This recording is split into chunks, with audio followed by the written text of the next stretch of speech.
வணக்கம் மக்கள். இப்ப நம்ம மஞ்சுமல் பாய்ஸ் படத்தோட டைரக்டர் சிதம்பரம் டைரக்ட் பண்ணிருக்கிற பாலன் த பாய் அப்படிங்கிற மலையாளம் படத்தோட ஷார்ட் ஸ்டோரி தான் பார்க்க போறோம். இந்த படத்தை நான் தமிழ் டப்பிங்ல தான் பார்த்தேன். தமிழ் டப்பிங் நல்லாவே தான் பண்ணியிருந்தாங்க. இந்த படத்தோட கதை என்ன அப்படின்னு பாத்தீங்கன்னா, படத்தோட ஃபர்ஸ்ட் சீன்லயே ஒரு ஜெயில இருந்து ஒரு அம்மாவும் சின்ன பையனும் ரிலீஸ் ஆகுறாங்க.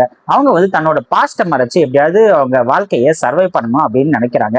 அதுக்கப்புறம் என்ன நடக்குது அப்படிங்கிறத மீதி கதையே. இந்த படத்துல முக்கியமா 3 கேரக்டர்ஸ் இருக்காங்க. ஃபர்ஸ்ட் கேரக்டர் பாத்தீங்கன்னா அம்மா கேரக்டர். அவங்க வந்து ஃபர்சானா அப்படிங்கிற ஒருத்தங்க தான் இந்த படத்துல நடிச்சிருக்காங்க. நல்ல போல்டான எமோஷனலான லேடியா வராங்க. ஒரு சைட்ல பாத்தீங்கன்னா வந்து நல்ல பாசமான தாயா இருக்காங்க. இன்னொரு சைட்ல பாத்தீங்கன்னா என்னென்னமோ பண்றாங்க.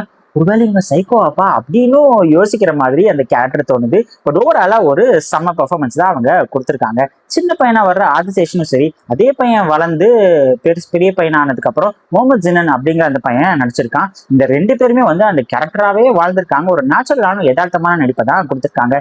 சின்னதா நிறைய கேரக்டர்ஸ் படத்துல வருது. அந்த கேரக்டர்ஸ் எல்லாம் பார்க்கும்போது இவன் ஏதாவது பண்ணிடுவாளோ, அவன் ஏதாவது பண்ணிடுவானோ அப்படிங்கிற ஒரு த்ரில்லிங்காவே படத்தை ஃபுல்லா கொண்டு போயிருக்காங்க. இந்த படத்தோட சினிமாட்டோகிராஃபி வந்து ரொம்பவே அழகா இருந்துச்சு. மியூசிக் டைரக்டர் சுஷின் வந்து தேவையான இடத்துல ஒரு அழகான கரெக்டான த்ரில்லிங் மியூசிக்கை பிஜிஎம்மா கொடுத்திருக்காரு. இந்த படத்தை எழுதியிருக்கிறது வந்து ரொமான்ஷம் ஆவேஷம் போன்ற மலையாளம் படத்தை டைரக்ட் பண்ண ஜித்து மாதவன். மஞ்சுமல் பாய்ஸோட டைரக்டர் சிதம்பரம் தான் இந்த படத்தை டைரக்ட் பண்ணியிருக்காரு. இந்த படத்தோட ட்ரெய்லர்லாம் நான் பார்க்காம தான் போனேன். ஃபர்ஸ்ட் 20 மினிட்ஸ் பார்க்கும்போது இது நார்மலான படம் போலப்பா அப்படின்னு தோணுச்சு. பட் டக்குன்னு 20 மினிட்ஸ்க்கு அப்புறம் டக்குன்னு படத்துக்குள்ள போயிட்டாங்க.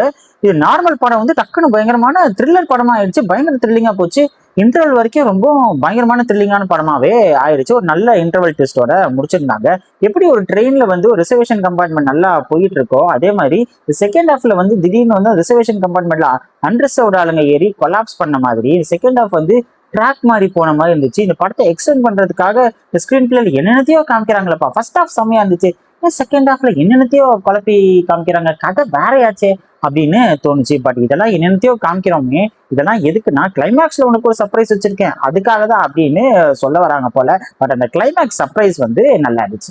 ஆக மொத்தத்துல இது யாருக்கான படம் அப்படின்னு பாத்தீங்கன்னா, இந்த படத்துல கண்டிப்பா நீங்க லாஜிக்லாம் பார்க்கவே கூடாது.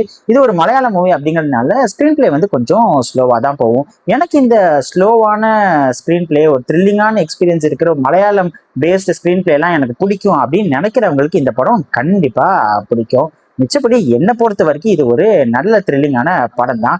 செகண்ட் ஹாஃப் வந்து கொஞ்சம் நீங்க அங்கங்க வர அந்த எக்ஸ்டெண்டட் சீன், அந்த ட்ராக் மாதிரி போற சீனா வந்து கொஞ்சம் சஸ்டெயின் பண்ணிட்டீங்கன்னா ஃபர்ஸ்ட் ஹாஃபும் சரி கிளைமேக்ஸும் சரி கண்டிப்பா உங்களை சாட்டிஸ்ஃபை பண்ணும்.